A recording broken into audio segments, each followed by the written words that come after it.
Hello everyone, welcome back to the channel. It is Moritz here again from a very cold Cape Town, welcoming you all back to the channel. Quarterfinals has been concluded and two teams has been chosen to go through to the finals. It is of course the Bulls that will be facing off against Leinster in Ireland.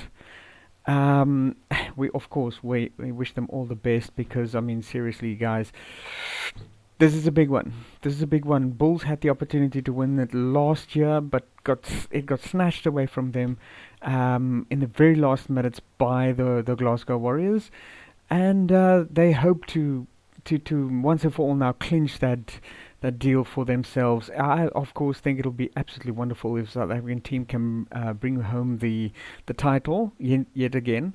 Um, but without any further ado, let's have a look at the matches from last weekend.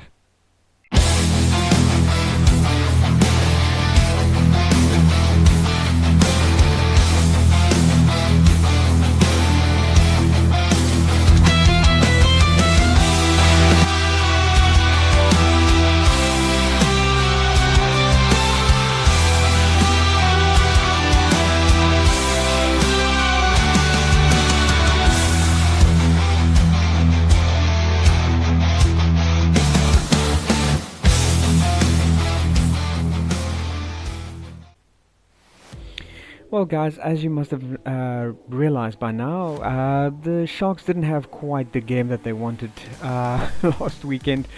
Um, the Bulls came on very strong. To them, it was a brute force game. I think they probably took, full advantage of the absence of Ibn Itzebet for the Sharks. But even then, I mean, they still had Siya Kolisi, they still had Bongi Mbonambi, Oxenchair, these kind of sort of heavy hitters for the Sharks team and from the Springboks, and they still managed to sort of bulldoze their way through the defending lines to score quite a few tries, and it was amazing to see that how they kind of sacrificed tactical play on the back ranks for the brute force attacks onto the Sharks' defensive lines. And I suppose just like any wall surrounding a huge castle or city, you pound it enough, eventually it'll give way. Which is probably the kind of strategy that the Bulls went for. Of course, Villaluru as well with his cross kicks, always sort of bang on and deadly. Getting one through to Kenan Moody sort of early in the game, getting a try there. It was just but if you look from the stats, I mean the Bulls has been dominating the meetings between the Sharks and the Bulls pretty much most of the time. Within this match we had sort of 54% ball possession to the Sharks, to the Bulls only 46%. And then, within the second half, there was a bit less ball position by the Sharks, but still quite dominating in there, which is just testament to the Bulls, the Bulls' tenacity when it comes to defense. They had absolutely, the best defense is all I can say. Really. And nothing could penetrate. I mean, and not for the want of trying. I mean, the Sharks did make about 12 clean breaks. Against the Bulls 7, but they couldn't carry it through. They couldn't convert those line breaks into points. They couldn't convert the ball possession into points. They beat 35 defenders to 17 against the Bulls. So all in all, if you look at the stats, the Sharks were the strongest team. They should have won. But this only is testament to the absolute rock-solid defense that the Bulls had going for themselves on that day. And it's I mean the Rucks won 88% to the 96% to the Bulls, 100% of their Rucks won. But still, it's only 22% less than the Bulls' performance. The Mauls won, the Sharks had 100% Mauls of the Mauls won. The Bulls only 90%. So if you look at these stats, I mean, the Sharks should technically have won. But it's only, I think, testament to the absolutely rock-solid defense of the Bulls, not letting, for love nor money, any one of these Sharks attackers through. And yeah, but it was a brutal game, brute force. The Bulls absolutely gunning for it. Aldrich Lowe and Akka van der Merwe, these guys, absolutely being deadly with their pick and drives. Their tap and goes, all of that was just absolutely fantastic. And also the fact that a lot of the points was lost with Jordan Hendrickson not quite on his game on Saturday, unfortunately. And it just goes to show how important those penalty goal conversions is. And especially, try conversions as well. It wasn't for the want of trying. And I really do feel sad for the Sharks. They gave it their all. They gave it a lot. And they just unfortunately could not make it through. Yeah, not for the want of trying, unfortunately. But going on forward now, the Bulls will have to make do without Cameron Honeycomb. Him being basically taken off the field with I think it was a knee injury. I was quite happy though for Mkunu because he also suffered a bit of a sort of ouchie on the field when Lokanya was sort of tackled, well not tackled but kind of fell onto Mkunu's knee. And as a guy that can speak from experience, that's quite painful, especially if it comes out that you've got some stretched ligaments or torn ligaments within the knee. That could be a couple of months on crutches at least, and I'm pretty sure Malcolm Marks can also attest to that. Him almost being taken out by the Irish in their last Test match that they met.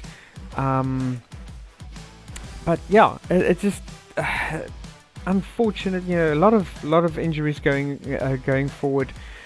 So they will have to make do without Cameron Honeycomb.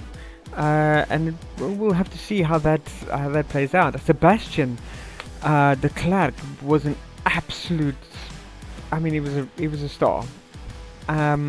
Just like Bradley Davids, I think we need to really have a close eye on this young man. He's going to make a lot of impact still for the Bulls in their coming games, and I hope that Jake White pays special attention to him because his line breaks were surgical. His running, his meters made was just absolutely fantastic to watch. Fantastic utility and tactical player. That's Sebastian de Klerk. Didn't see Lorenzo Julius on the field, and I'm kind of wondering if he's been having some issues with injuries as well. Ibn Itzebet suffered I think a knee injury again in the training session last week, so he couldn't make it. Unfortunately for the quarterfinals or the semi-finals, excuse me. I know I said in the intro that it was the quarterfinals that was just past. It was actually the semi-finals. So marching on, the Bulls facing Leinster this coming weekend. It's going to be a hard game. Honestly, the Bulls made it through the last year, through the finals last year, and unfortunately had it snatched away from them by the Glasgow Warriors. Are we going to see a repeat of last year once again? Or are the Bulls really dead set in bringing this trophy home for themselves? We'll have to see what happens. Leave me your comments in the comments field below. What do you think? You think the Bulls stand a chance over there against the men from Ireland? They do still have Ergie Snyman, and although Ergie only came in sort of during the last middle of the second half against the Glasgow Warriors but Jordie Barrett has, as usual, been an absolute star in that match. Also Dan Sheehan, overall, Lowe, Dan Sheehan, those guys, they all absolutely performed admirably. Now, as we can see from the last 5 meetings that Leinster had against the Bulls, they've only won once, which I think, yeah, it was sort of in the URC, but it was in the pool stages, I think, during last season's playoffs. But Bulls have won 4, so are we going to see a repeat of that? I really would hate to see the Bulls getting a false sense of confidence within themselves, because I don't think you can actually not this Irish team. You cannot underestimate them. But yeah, moving forward, Leinster versus Glasgow Warriors. We absolutely see a fantastic game. It was downhill, I think, right from the beginning for the Glasgow Warriors. They came in strong within the first half. Leinster found it very hard to kind of, buffer and defend the Glasgow Warriors attack, scoring quite early on, I believe. Dan Sheehan scoring, I think, within the first 3 minutes, I think, of the game. Thomas Clarkson doing well. Colin Frawley as well. Sam Prendergast, believed he missed a few, like 1 or 2 kicks as well, but overall performed really well himself. And then George Horn, I think he was kind of the only kind of impact player for Glasgow Warriors on that day. It was just really not their day. Leinster obviously beating them 37-19. Sione Tuipulotu was really strong play. I mean, obviously, fantastic performance by him. Unfortunately, not enough. Jamie Dobie as well. Unfortunately, not enough to kind of stave off the onslaught by Leinster, especially within the second half. With Ergis Neben coming in, a lot of the changes making, I think Leinster sort of bringing in their version of the bomb squad as well, and it just wow. I feel sad for the Glasgow Warriors. I think they probably would have loved to have defended their title against the Bulls this season as well, but not to be. Well, we'll have to see what happens coming up there. But again, coming now back to the Leinster match, facing off against the Bulls. We're talking about 8 p.m. at night, so it's going to be a late one for me. On the 14th of June, they're playing off on the Croke Stadium, Croke Park Stadium in Dublin, I believe that is.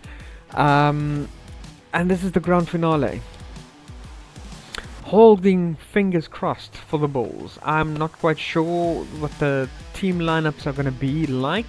I'll probably see if I can maybe, bring in sort of a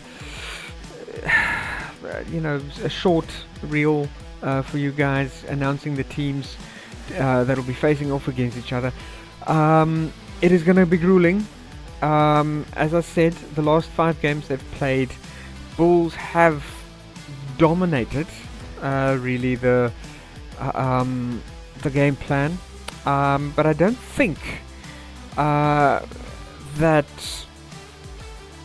the kind of bulldozing strategy we've seen last weekend is quite gonna work against Leinster. Bulls were gonna have to switch up for a bit more of either a backline tactical strategy, or they're going to have to start maybe focusing on more defense than attacks, because they're going to need to slow the game down. Leinster has the tendency to try and go very quick. They're going to have to watch the up and overs. Excuse me. The Irish has been known to handle the high balls pretty well, especially with James Lowe in their ranks. But as we've seen, both Sebastian de Klerk and of course Willie Leroux, Caden Moody, these guys following up very well on high balls, always trying to make themselves a nuisance in the back line. whenever they charge down high kicks or up and overs. And yeah, so it's going to be interesting to see what these guys can bring for us this coming Saturday. But give me your comments in the in the comments below, and also please remember to give me a like and subscribe. It always just helps the channel, getting my my work out there, and bringing more and exciting videos to you guys. I'll try and make it exciting, as exciting as I can. But yeah, give me a thumbs up there, and maybe a share or two if you don't mind, to your friends, introducing the channel to them, and let's all enjoy a fantastic bit of rugby this coming weekend. I'm pretty sure it's gonna be an exciting one. I'm pretty sure, I'm quite confident that the Bulls and Leinster can together sort of provide us with an absolutely fantastic game of rugby to watch. But that's it from me, guys. Thank you very much for watching. It's not a very long one today, and I'll be seeing you guys next week, when I then obviously review the matches, and hopefully, fingers crossed, with no offense to any of my overseas viewers, especially if there's some of you that's from Ireland, may the best team win. But I keep my fingers crossed and hoping for a Bulls victory. South African team bringing it home. It'll be an absolute feather in their cap, especially now with that we're only a few weeks off for the Springboks starting the Springbok tour this year. So let's start that on a positive note. Thank you very much for watching, guys. Absolutely, as per usual, take care of yourself and your loved ones. I'll be seeing you guys next week. Peace out.